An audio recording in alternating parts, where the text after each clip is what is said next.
You're listening to an archived Cabral Concept podcast. After listening to this show, check out the most up-to-date podcasts available at stephencabral.com/podcasts or search directly on iTunes.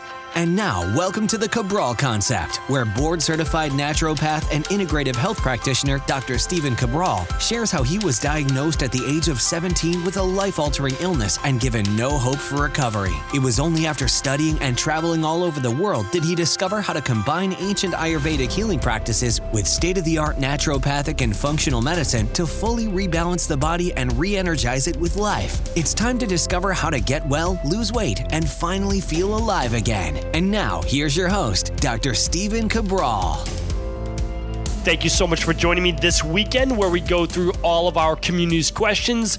One by one, we go through all questions that have literally been written in over the past couple weeks at stephencabral.com/ask Cabral. I'm not able to answer a lot of all these questions on social media, although I would love to, of course.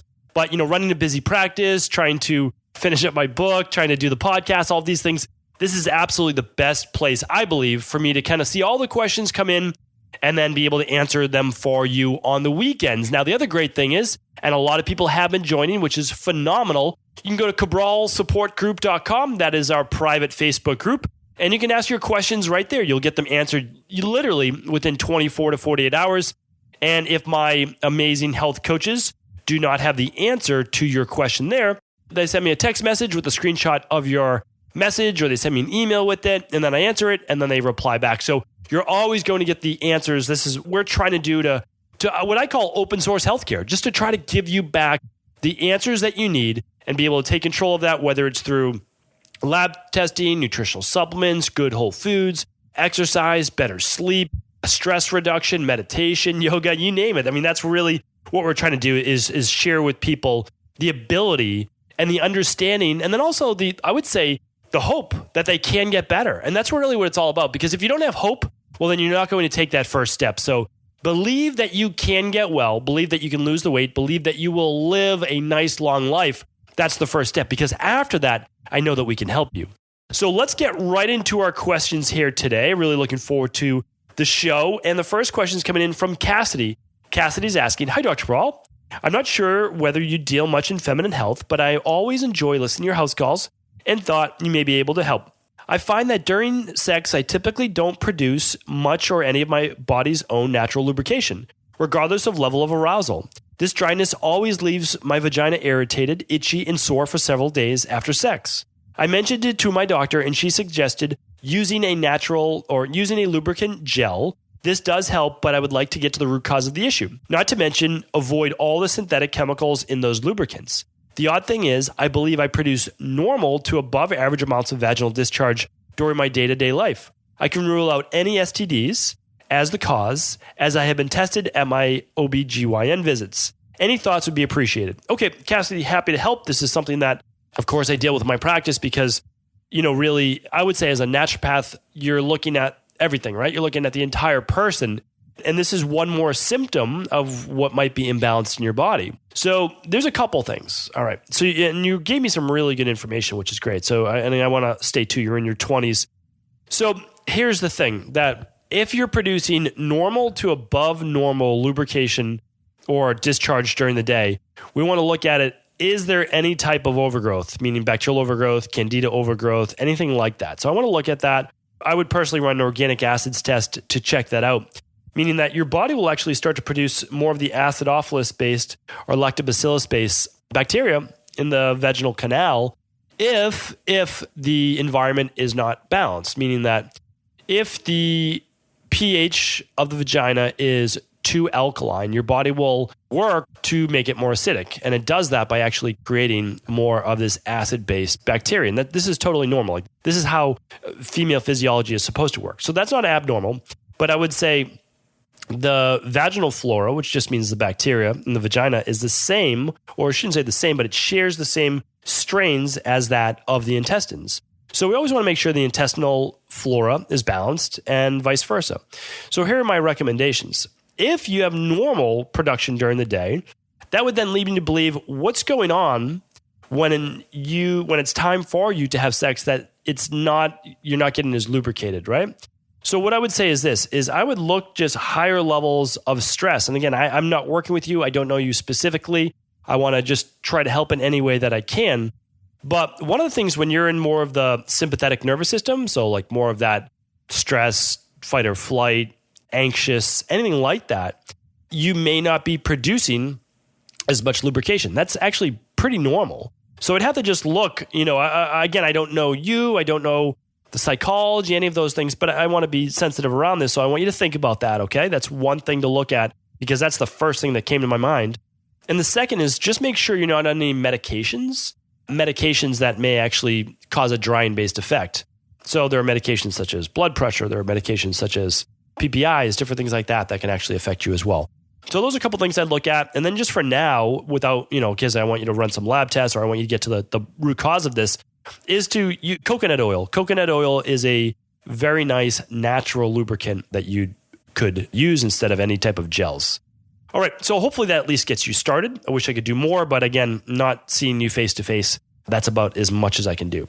All right, Elizabeth's up next. Elizabeth is asking, I was wondering if I could still get an accurate food sensitivity test result if I have hypocomplementemia. I am very low in C4, C3 and didn't want to spend the money on the test if this could affect it. Okay, so this particular blood-based issue can mask things, so I do know what you're saying, mask things such as lupus and other autoimmune-based issues. So it's a really good question. I don't know any research specifically that says that this would affect the actual immunoglobulin G. So we do an IgG food sensitivity test, and that looks at the latent response of the immune system to foods that you're sensitive to, meaning like the proteins in those foods. So I think you should be totally fine. And the other thing is this, is that I'm not sure that that's the best test for you right now. I would actually recommend the organic acids test, the same one that I just recommended to Cassidy. And the reason is that a lot of times with these low C4 and C3 numbers, you would actually want to look at what might be some of the underlying root causes for that.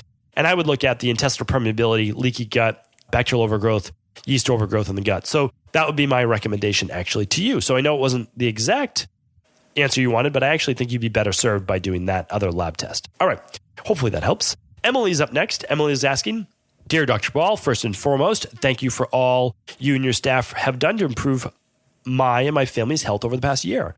You're providing the valuable gift of knowledge as well as ways to apply this knowledge for greater health, which has been priceless. My question is regarding my 17-year-old son. He was diagnosed with celiac 5 years ago, which he manages superbly for 2 years. His blood test was showing low white blood cell counts, so they had us visit a pediatric hematologist. The hematologist was not concerned at the results and cleared him of any further visits. When I asked my son's celiac doctor if there was any lifestyle changes that we could take to improve this, she said no. However, I am skeptical at this response. I would like to hear your opinion on whether or not there is a lifestyle change we can make to improve my son's white blood cell count. Keep up the excellent work. You are making a real difference. Emily, thank you so much for the kind words. I appreciate that. And this is why I truly believe everyone in the world should have a naturopath or a functional medicine health practitioner or a health coach, as well as, a good MD as well. And here's why. MDs, specialists, they have no idea about natural medicine. They have no idea about natural health, and they have no idea about whole food nutrition. They just don't. Why don't they? Well, because it's not taught in medical school. So, you just can't expect someone to know what they don't know, right? Like, it's not the MD's fault that they have no idea how to raise white blood cell count through lifestyle and nutrition. They just don't. And so, again, I don't blame the MD. I blame the American Medical Association. I blame them, yes, because that's the education. And they're just looking at prescription drugs and specialty tests and all of those things. Again, which is fine. Really, really nice to have those things. But the truth is, Emily, that there are many ways to raise white blood cell count. I'm going to give you those right now. So, hands down, there is one mineral above everything else that will raise white blood cell count, and that's zinc. All right? Very well documented, very well studied. So, zinc, that's my go-to. If I'm feeling run down, zinc spray in the back of the throat. Taking extra zinc. A huge, huge fan of it. What else raises white blood cell count, though? Vitamin C. Vitamin C actually helps to improve the function and mobilization, but also growth of white blood cells. So we have vitamin C, we have vitamin E, we have vitamin A, we have zinc, we have selenium. Selenium is another big one. So selenium is another great one. And then mushroom complexes. So you're going to want to look into mushroom complexes that boost white blood cells. And then maybe I'll do a show on that as well. Maybe I'll do a mushroom complex show based on boosted immunity, such as maitake and reishi mushrooms and a few others. So I'll do that. Why don't I do that? I'll put that in my notes right now. And the last one that I spoke about on, I believe it was last Friday's show. So check out last Friday's review, astragalus. Astragalus is an amazing adaptogenic-based herb. It's used in Chinese medicine specifically as something that helps boost the immune system. So what would I do? How do we make this easy? I would have your son use our daily nutritional support shake every single morning that contains all the vitamins and minerals that he needs. I would probably do an extra 15 milligrams for him of zinc. Pretty easy, super inexpensive. I mean, for $3 a day, he'll get all of these supplements. And then after that, he can add in extra vitamin C. That's what I would do. I would use that's debatable. You could use the powder, and he could do our powdered alkalizing vitamin C, 1 scoop a day. That's 2.5 grams. Or he could do basically 1 gram of the full spectrum vitamin C. I would do that. And then just adding in a little extra astragalus. And I would do that for probably 6 weeks to 8 weeks. Have his white blood cell counts checked again after 6 to 8 weeks. I would do 8 weeks. Then check it out. Let me know. I would love to hear how he's boosted those white blood cell counts to somewhere between the 5,000 and 10,000 range per microliter of blood. So hopefully, Emily, that helps. Thank you so much for writing in, because this is definitely something that you're able to do. And just one more tip. I know I could talk about this all day. One of the reasons is with celiac, he has to still repair the gut. So I would recommend the healthy gut support, because remember, we have to heal that gut wall. And the reason is that we then can start manufacturing and absorbing more of the minerals he eats on a daily basis. I could talk about this all day, and I will. I'm going to do a specific show just on that for you. So thank you for that question. Really, really great question. Okay, let's move on to our next question. Okay, so our next question is from Rebecca. Rebecca is writing in, hello, my husband is 25 years old and predominantly a kapha endomorph body type. Standard American diet, has enormous sweet tooth, sedentary, and overweight. Amongst the obvious health issues, one thing that happens is hypnic jerking. Most nights, it's a minor twitch here and there for up to 5 in a row, and other times he'll wake me up from my sleep with a jerk that feels like he's jumping out of bed. The jerking happens pretty much every night while falling asleep. He also moans, wails a lot in his sleep. It sounds like he's scared. His sleep patterns are very irregular. Maybe every couple months, he'll go through a week or two of insomnia-like phases where he'll sleep 3 to 4 hours a night. Breaks my heart to see him in his 20s and already unhealthy. And I know that broken or lack of sleep can be incredibly stressful in the body. I know how this frustrates him, so I'd like to know what could cause and cure this one ailment in hopes that his mind will change concerning the importance of his health. Thank you for all the help you give us all. All right, Rebecca, we can absolutely help your husband in this case. So for people who don't know what hypnic jerking is because, everything we label as a name. But basically, we've all probably experienced this at one time or another, that as you're starting to fall asleep, all of a sudden your body just jerks, like it just like twitches, and you wake back up for a second. So really what this is, and this is actually pretty well documented, because the more caffeine a person drinks, the more stressed they are, the more inflamed they are, the more anxiety they have, the more that they're going to have this jerking. And really what it is, it's actually very simple, very straightforward. Think of this, as you are calming down your nervous system. So as we go to bed, our heart rate is supposed to lower, our body temperature is supposed to lower. We're supposed to be kind of cooling down the car, cooling down the machine. Well, what happens is if the body is not cooling down properly, it can just kind of spasm, right? Or the car can sputter. That's really what we're looking at. Now, what's the fix for this? Well, cut down on the caffeine completely if possible. Look at my podcast on how to wean off caffeine. You can check out that show. So again, everybody can go to stephencabral.com/podcast. There's a little search bar that we put in for everyone, and you can just type in caffeine or wean off caffeine, and you can try to find that show. The other thing is this, is that we want to make sure that before bed, he's using our deep sleep protocol, which would be the natural calm, the best rest formula, and he can use the melatonin if he'd like. That would work great. This isn't forever. This is for basically 3 to 4 weeks to get him into a sleep cycle, okay? Calming herbs, natural magnesium. I would also have him use the full spectrum magnesium with lunch and with dinner. Try to also get him to do the smoothie for breakfast if possible. I mean, most guys will do a smoothie for breakfast. And then what else would I recommend? So he has the magnesium, the full spectrum magnesium at lunch. We'll do 2 caps. We'll do 2 to 3 caps at dinner. We'll do the best rest protocol at night. And then also the CBD oil as needed. And this will help him to kind of calm down the body at night. And then you can start to wean off those nutritional supplements after about 4 weeks or so. So Rebecca, so just get him to, again, calm down the body at night, make his to-do list, and just kind of cool down, right? No alcohol before bed either. And that will certainly help. All right, great question. Angela is up next. Angela's writing in, "Hi, Dr. Ball. Thank you for being the best in answering more questions of mine. My father-in-law barely survived a fire on Christmas morning. We are so thankful he is alive, but after suffering carbon monoxide poisoning, he is having the latter after effects of lung tissue damage. He is in his mid-50s and has never been a smoker. He has been experiencing chest pain, which he said is worse than when he showers due to the hot water. Can you make any suggestions to help him clear out the toxins out of his lungs and repair any damage? Thank you for all your help. You really are the best, Angela." Thank you, Angela. I appreciate that. Okay. So what we need to do, just like you said, is we need to purify his body as much as we can. So here are my recommendations. I would do a 21-day Dr. Ball detox if he's open to it. I would use a sauna if possible, but again, he might only be able to go in for a couple minutes until he can work his way up. I would do Epsom salt baths if he's open to that as well. And I would also do some light cardio, hopping on an exercise bike. Why? Well, he's going to then huff off a lot of whatever might be accumulating in the lungs as well. There's also a great product called Clear Lungs, and I'll try to link that up in the show notes today as well. I wouldn't just use a nutritional supplement in this case, that's for sure. But what I would do is I would increase his vitamin C with the alkalizing vitamin C that we have. So let's write that in. Clear Lungs, alkalizing vitamin C.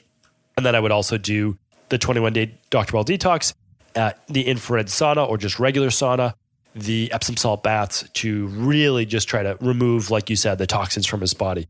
This is really a full body detoxification that we're looking at. And then the cardio as well will help with huffing off some of those toxins as well. So great question. And I do hope that he gets those results that you're looking for. All right, Judy's up next. "Hi, Dr. Ball. I'm your number one fan and I have been catching up on all your podcasts. You mentioned a previous podcast that pull-ups, along with squats, deadlifts, lunges, step-ups, etc., are important to incorporate in our 3 times a week full body workouts. Do you have any tips on how to do an unassisted pull-up? I have been lifting weights for years and have yet to successfully complete a pull-up on my own and would like 2018 to be my year. Have a healthy and happy 2018, Judy." Thank you, Judy. So yes, I think you're asking, how do you do an assisted pull-up that you can eventually then not do assisted pull-up? So here's the thing. There's actually 2 ways to do this. One is at your local gym. You might see something called like the Gravitron, it's sometimes called, or the assisted chin dip. And you can actually set the weight to, number 15, number 14, and it will allow you to push up. Like you'll stand on the little step and it will push up with some weight to make it easier for you. And then you can work on I recommend neutral grip, which just means your palm facing each other, or underhand grip, which is a chin up, just easier on your rotator cuffs for now and your shoulders. So that will allow you to work your way up until you do your own pull-ups. I would shoot for 8 repetitions. And then just, as you do better and you can hit your 8, well, then move to the next rung up and then the next rung up and the next rung up. Now, let's say you're doing it at home with the assisted pull-up or with the pull-up bar that I recommend that you just put in your doorway. Then I would use bands. So what I would do is you loop a band through the pull-up bar and you hang it down. And then you put your knee in it, you cross your legs on the back. I'll see if I can find a video on this. I'm not sure I'm going to be able to, but on YouTube, you could type in band assisted, and I'm typing this in my notes right now as we talk, band assisted pull-ups. And again, you're going to do chin-ups. You're going to do underhands. Okay. So then the thicker the band, the more assistance it's going to give you. The thinner the band, the less assistance. So all you do is, and we do this literally every day in my body transformation studio, our personal trainers help people go from the 2.5-inch band, then down to a 2-inch, 1/2 inch, then 1-inch band, 1/2-inch band, and then they're basically just doing chin-ups on their own. So it's really great. I believe both men and women can do this, and it really is a great sense of accomplishment. So check that out. That you'll absolutely be able to do that. And you don't have to do it 3 times a week. Once or twice a week for those chin-ups is completely fine. And then you can rotate your workouts as well. All right, let's go over another question. Next question is from Wendy. I have ordered CBD oil twice. I understand it does not contain THC. I need to know if this oil will cause any issues during a drug test for employee purposes. I routinely have to submit to drug testing, and now that I've been using the CBD oil, I'm a bit nervous about my next drug test. Thank you for your input. I love the product, by the way. Okay, I'll tell you right now, our CBD oil people love, like literally love. I have friends of mine, they're sending me text messages. They're like, I ran out of my CBD. Can I come by and get some? I'm like, you have to order it online because we are literally out. So CBD oil. All right, here's the deal. We switched over, still full spectrum, same exact thing, right? But we had to be able to get a bigger, better supplier. And our supplier now is absolutely amazing, like insanely amazing. We had to throw out 5 batches of CBD oil because the THC content was too high. So that's how stringent we are. I'm telling you right now, I formulate for Equilibrium Nutrition. I put my stamp of approval on that, and I'm very, very strict on what goes into all of these products. But here's the thing. Almost all CBD oil contains a little THC. I'm talking 0.2, like very, very small, but it has a little THC. And I've talked about this on the podcast before. You can just go to, I'll link up our CBD oil page. Go back on the podcast because it does say that if they're testing for cannabinoids, that you can still show positive on that. So if you're doing a drug test and you really want to be safe, you might not be able to take it, or you might have to just let them know, like, hey, this is what I'm using.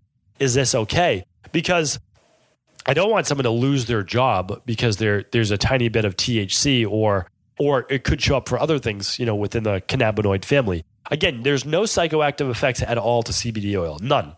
The THC, if it's there, is at a microscopic or minute dosage that you can't feel. Like it's insignificant. But I can't say and won't say that it's completely THC free. So you just have to do with that what you feel is best. We have a lot of people who use it. They have no issues with their drug testing, but I can't say that that's the case for you. So I want to be really clear about that. I cannot guarantee that. I can guarantee it's the very best CBD oil product in the world. I can honestly guarantee that, but I can't guarantee that you will, you won't find any THC in it. There'll be no psychoactive high. You can use it with children at high dosages. You can use it with anyone. But like I said, you just have to make your own decision on whether it's worth it for you.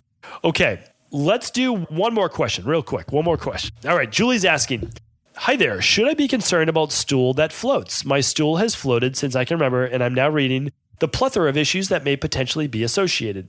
What is your take on this? Is this something to be tuned into?